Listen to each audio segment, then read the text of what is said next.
Welcome to Interviews with Education Leaders, where Dr. Sonia Toledo connects with business professionals, thought leaders, and social entrepreneurs to discuss how to make a difference in our education system. This interview is brought to you by Dignity of Children, where we're changing education one teacher, one parent, one student at a time. Join our vibrant professional learning community for forward-thinking educators at dignityofchildren.com. Hi, this is Sonia Toledo here. I am the founder and CEO of Dignity of Children. Thank you for joining us again. Here I am interviewing Dr. Ayelete Giladi, who is the founder of VOCA. VOCA is a program for Voices of Children of Child Association, and she is committed to creating programs to support and reducing the violence and abuse in children as the earliest age, as early childhood and all the way up to high school. So here we are again with Dignity of Children, introducing our affiliate partners in changing education one child at a time. So here we are, Ayelet, Dr. Ayelet, it's such an honor to have you here. I am very interested in what you have to share with us about how did you even start this venture? Why did you want to start working with anti-violence with children? Hi, Sonia. It's an honor to be a guest of IDs, and I'm looking forward to working together. Well, you started with a very big question that, in a perspective back, it's a good question now to talk about. When I was a master student at the Hebrew University, I was writing a paper on sexual harassment between the adults who were giving service to the guests. And I was looking into hotels, and we saw that there is sexual harassment occurs between the waiters to the guests sometimes, and even with the room housekeeping mates. And as a researcher, as an educational sociology, I jumped into the theory part, looking for some background from articles or books that will indicate, that will tell us, that will share with us, when does sexual harassment start? Is it start when they're adults, or where does it start? And unfortunately, and to my, maybe I can say it was my way to find the way to accomplish a career for myself, I found that big gap that the articles from 2000, we couldn't find anything that was relating to where does it start.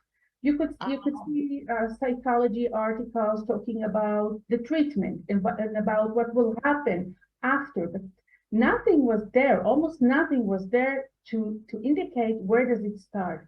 And I had this assumption that it starts very early age.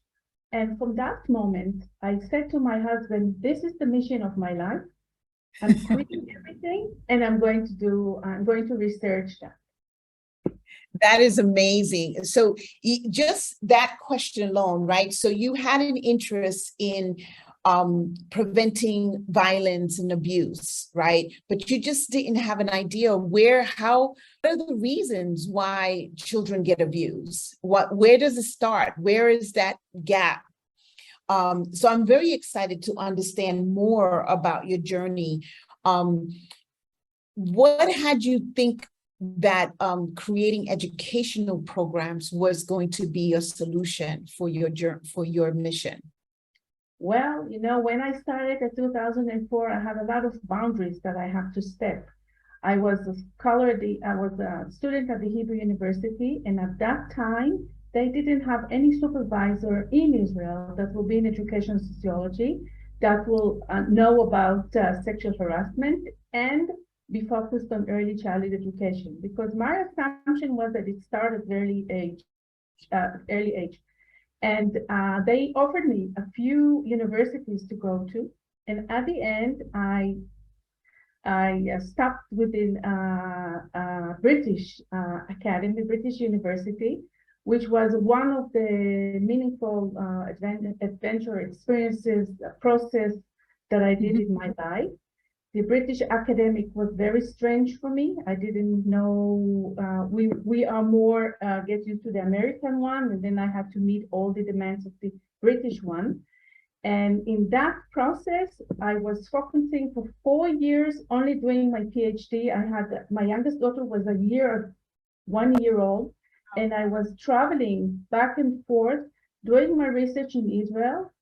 But at the end, after 4 years, I had the PhD. And then I came to the Ministry of Education and said, listen, in Israel, listen, now we have data. We need to refer to that and think what we can do. At that time, the Minister of Education said, listen, we're not gonna spend money on the gray area between normal behavior and abuse behavior. And that's the answer I got in 2000. And now, 20 years ago, I have to say, and I'm proud to say, that the next year's subject in Israel with the educators in schools will be sexual behavior from early age. Nice.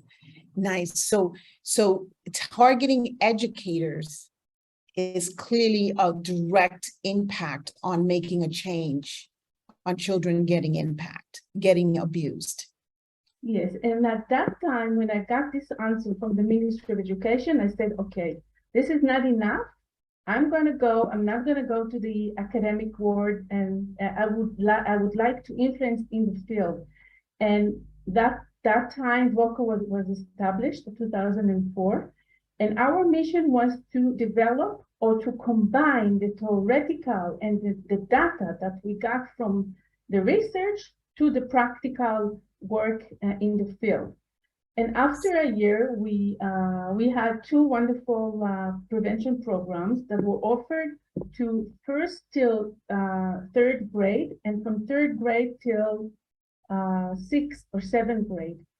And at that time, the Ministry of Education in Israel opened the contract to organizations to start dealing with violence and kinds of violence, and submitted, and we were lucky enough to work in 2 terms with the Ministry of Education, starting bringing a new knowledge to schools, to teachers, to parents, talking about kinds of violence, and one of them is sexual harassment and abuse violence that occurs between the children, and we need to refer to it.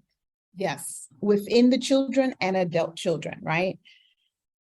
Yes. So this is really critical here in the States. I'm really attracted to this model because I feel that, like you said, starting early to prevent potential violence or even bullying in the classroom, the fighting and the disrespect that goes among peers, but also how to have young people protect themselves from adults potentially harming them as well.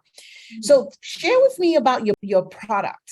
Describe your product, and we could even do a little real short demonstration of your product. I'm really excited about that. So, yes. Okay. So while I was writing the PhD, I was going into the Israeli law, which just legislates the law against of sexual harassment among adults. And one of the points that I found is that the Israeli law is talking a lot about respect and disrespect when they're coming to see if there was a sexual harassment among adults. Right. And at that moment, I knew that I would like to, as an education sociology, as Durkheim is saying all the time, moral play is something that we have to start talking with the children at early age and up, because if we would not lay down those moral values or more, and I'm calling it moral play, there will be a different people in society. So this is why I knew that respect, dignity, and equality are going to be the main values in our product. And because the innovation of the program was to address to young children, And you know that in any school, any teacher will address respect, dignity, and equality. But how do you do that in terms of bringing a new language, a new way of thinking about your body and others' bodies and around your surroundings? And this is why we created that Taking a Stand program. And in that product, we're giving teachers the tools to start talking about what is it respect for the children. When we are telling them to brush their teeth, we are just telling them to do that, or we need to explain to them that this is the way that they respect their body because they're keeping it healthy. Now in Corona times, wearing a mask, it's not because I'm telling you to wearing a mask. It's because you have to understand that that's the way you respect your body from being sick. And these kinds of small things that we're doing with the children as parents, as educators, are not always clear to them. They need to understand why we ask them to do that. And when you got the turtle, which is respect in our program, he will teach them how they do that over their body, with animals, with their things that they have in life, and with nature, with everything.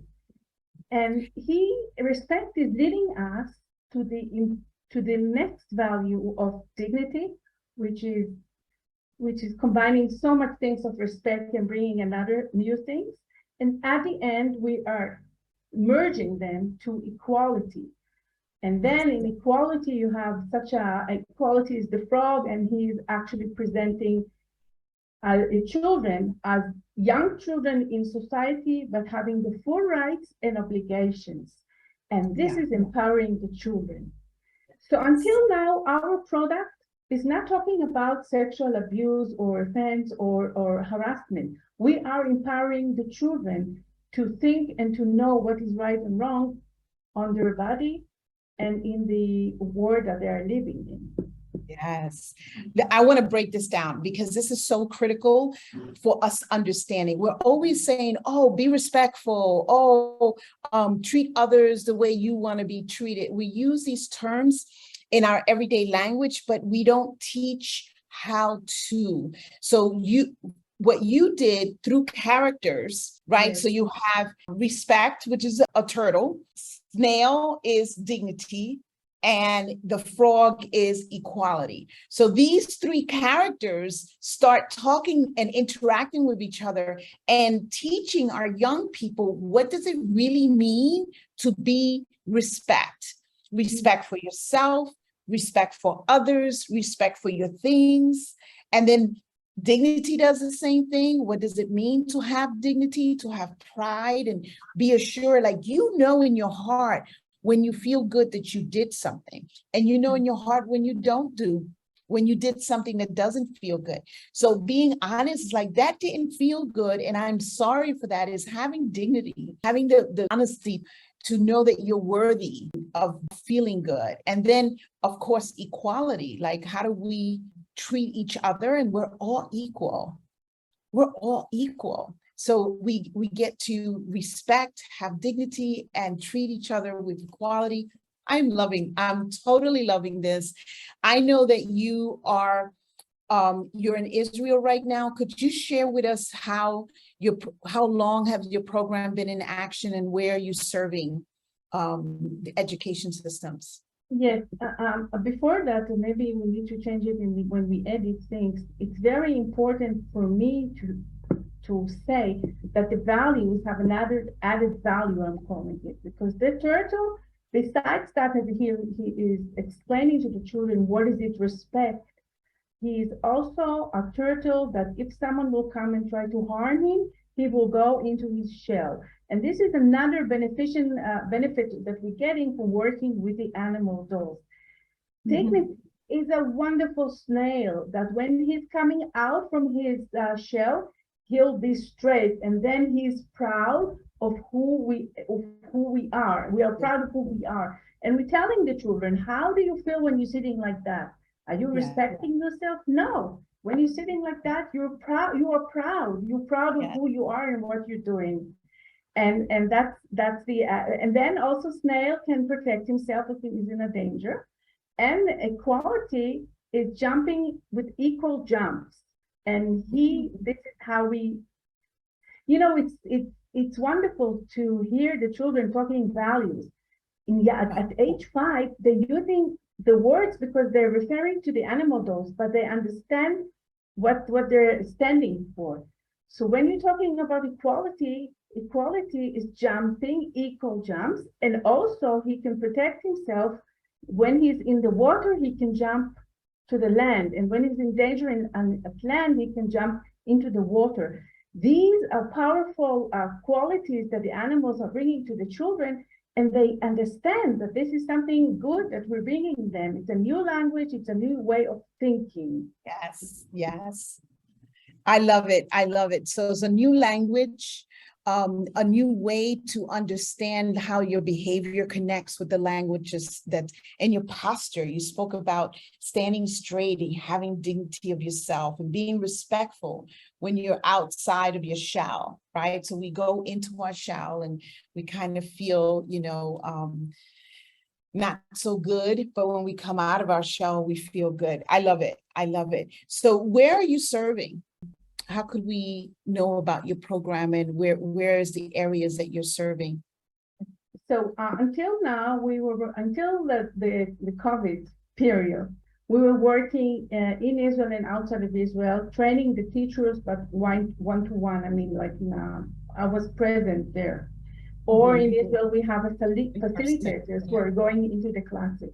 When COVID came and we knew the children need us the most because children were exposed to violence in the house and they didn't have any place to go and report or stay or just change the atmosphere because they were closed there. Or maybe they were outside all the time with no supervision.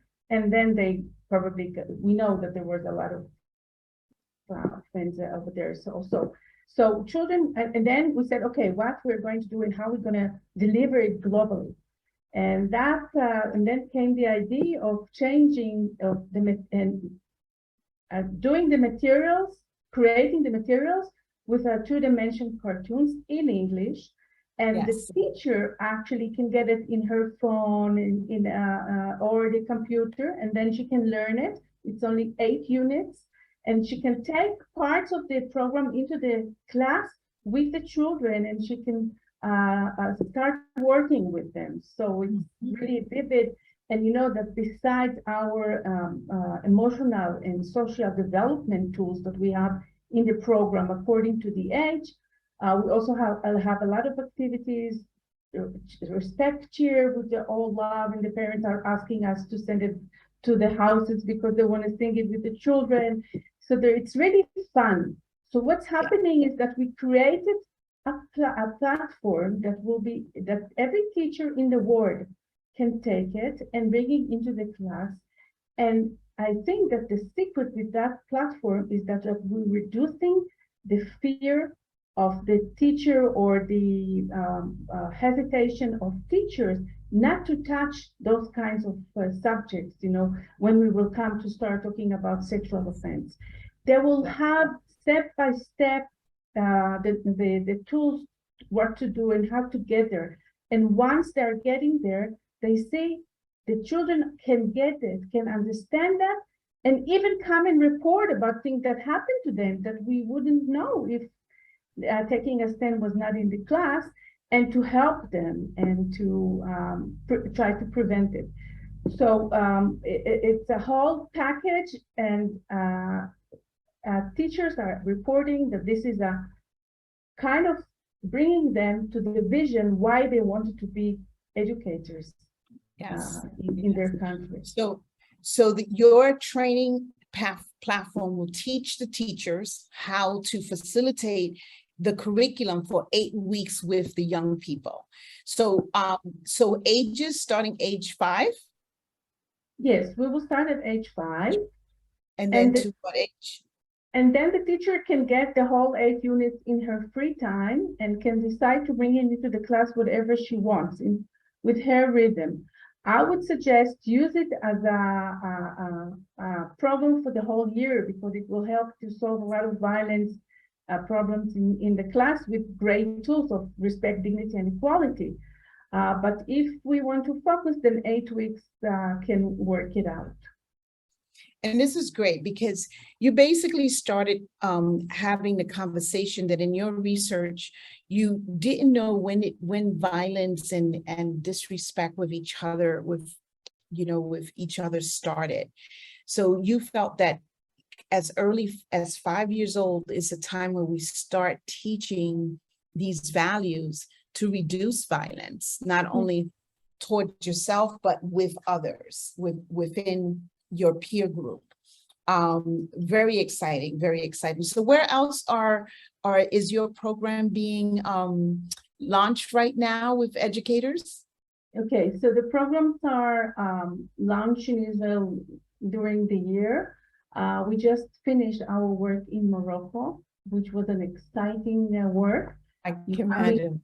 Approaching a different culture, and the results were amazing. Nice. You could see that the teachers understood that they are leading something so important for the children's life, and the teacher was really working with all their bodies into the program. And at the end, one of the boys came and report without names, because this is one of our rules, that one time he hosted one of his friends at home, and he asked him that his friend asked him to take down his pants and underpants. And this is amazing. This is a child is age 7, and they captured the theme of the program, and they knew to report, and the environment was safe enough for him to come and report, to come and share. It wasn't reporting, it's come to share. He knew that the teacher will know how to help him to overcome that, and even compliment him that he was brave enough to come and say, it was wrong, I didn't like it, and we're not supposed to do it. Yes. Nice, nice. So we really want to bring you to the States. And that's why I have you as an affiliate partner, because we want to share with our clients and our teachers in schools and organizations and parents and homeschool, that there is a way to start as young as even 4 or 5 years old, to start having the dialogue of values to prevent violence and abuse. Now, I want to know a little bit about yourself. Share with me two or three books that you would recommend to our educators. Okay, so the first one, I will take you to a philosopher, an Israeli philosopher called Yuval Noah Harari, and his book Homo Deus. He's got 3 editions. So the second one, I think, is A Brief History of Tomorrow, the Vision of Tomorrow. And in his book, he's also translated in English and many other languages. He's presenting the real world that should be around equality and freedom toward the 21st century. And he's talking there about today's choices that we have to take in order to influence for the future. And I think this is something that I didn't know that I want to do back at 2000 and 20 years ago. And I can tell you that I wouldn't dream that the program will go in Israel that way and then will go out globally. Yes. So this is our role in society as educational to working about the future. Yes. Yes. And of course, the second book is Durkheim. I can't not say, I think that I read Durkheim when I was doing my BA, my bachelor degree, and also when I wrote my PhD. And I'm coming back to his wonderful statement that we have to lay a foundation of morality. Yes, yes. Thank you for those recommendations. And we'll make sure that everyone have access to those recommendations in our book club. We'll have a book club at our website, and we'll have Ayelet's book recommendations on our page. This is awesome. So tell me one thing. Now let's talk about education system. You have an experience of going outside globally from Israel. What would be one thing that you would like to see change in our education system globally? Okay. As time passes, we see that doing work at early child education is the most important work to lay down foundation for that young child to raise him in as a full adult in community. And this is, it's very hard, and this is the important things. And when we're doing prevention at early age, we actually spend $1, but we save $7 Yes. of trauma. So prevention work is something that we really have to push. This is my mission, I think. In every conference, global conference that I'm in, I'm talking about the prevention and how important it is to do it at early age. Yeah. Yeah. And you said something critical. We spend more money in intervening in the problem when the problem is there. So if we do more preventive work, we spend a little money, but we're going to spend a lot more money later if we don't do the preventive work. This is awesome. What is one thing that you want to leave us with in the world of education and prevention of violence? I think I would like to share with you a part of our Taking a Stand program. I can show you a cartoon. It will start from Unit 2. I will only show 2 to 3 minutes, but I would like you to meet our respect in the program so you can understand how we're working and how visual things are, and amazing how visual can help us transfer to children or to people such a lot of messages without saying them. So please join me and enjoy it. Hi again, kids. Remember me? Respect the turtle. I'm one of the helpers in a Taking a Stand program. I'm so happy to be here because I love spending time with kids. Today, I want to introduce to you two very special friends, Dignity the snail and Equality the frog. Oh, there you are. Dignity, say hi, kids. Can everybody say hi to Dignity? Hello, Dignity. Can you say hi to Equality? Hello, Equality.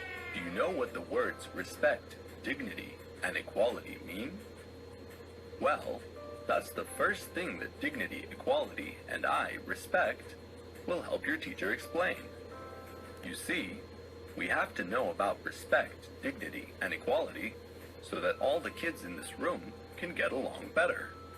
Let's talk about each one of them separately. Does anybody here know what respect means? Being nice to each other. Self-respect. Those are very good answers. Let me tell you how I learned the meaning of respect in the best possible way. Respect means treating ourselves and others as special. Respect means caring about others' ideas and feelings, their body, their clothes, and even trees, plants, and animals, the planet. We have to respect others with our actions and words. So I always say that respect is our way to tell ourselves and others, we care. Just look at me. My shell respects me. This is just such a wonderful way to bring values into the classroom as young as 4 or 5 years old. I'm so honored for that. I want you to take an opportunity to share how could our educators here in the United States take advantage of your program. That will be very easy. They can get into our site, voiceofchild.net, and they can purchase the program. For now in the summer, we're going to give you a very big reduction, a very good summer price for you. It will be one of our aims to give you a tool preparing for the next year to come and to help you understand in that way you can help your children and your students by helping them to know what is right and wrong on their body and really stating protecting them from harm in class and outside of class with adults. So we call That you. is You awesome. hesitate, just purchase it and try it over, and you will enjoy it. Yes. So we're going to have a discount code just for Dignity of Children's participants and clients that saw this interview and want to know more about taking a stand and training yourself to bring it into the classroom. This is awesome. And don't forget, Dr. Ayelete Giladi is going to be part of our curriculum moving forward. You'll be able to know a lot more about her and the program on our website, www.dignityofchildren.com. And I so look forward to continuing our work together. Thank you, Sonia. And I would like to share, like to say that we're very proud to have this partnership with your organization, which demonstrate a lot of common issues that we think are so important for our global work. So thank you very much for finding us, and looking forward to working together.